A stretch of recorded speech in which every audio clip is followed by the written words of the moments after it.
Well, the nationwide effort to protect Americans and the economy from the coronavirus continues. Ray Bogan reports. A Navy captain is out of a job after being accused of leaking to the media. Brett Cozier was the commanding officer of the USS Theodore Roosevelt. He's accused of leaking a letter he wrote in which he asked the Navy for help after more than 100 sailors on board tested positive for COVID-19. That demonstrated extremely poor judgment in the middle of a crisis. On the home front, FEMA announced it has distributed tens of millions of respirators, masks, and gloves, and 8,100 ventilators from the Strategic National Stockpile. The admiral in charge of the equipment says they're working to acquire 100,000 ventilators by the end of June.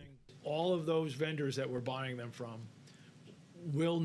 potentially will need help in their supply chains with their suppliers.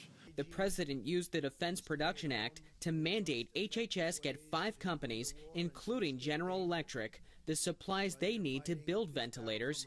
He also ordered the Homeland Security Secretary to acquire more N95 respirator masks from 3M Company.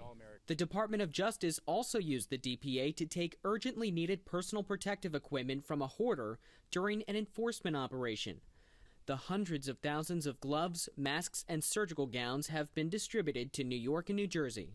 We are going to chase down the people who are hoarding it and stockpiling it, keeping it out of the supply chain for the purpose of taking advantage of the severe need for it right now.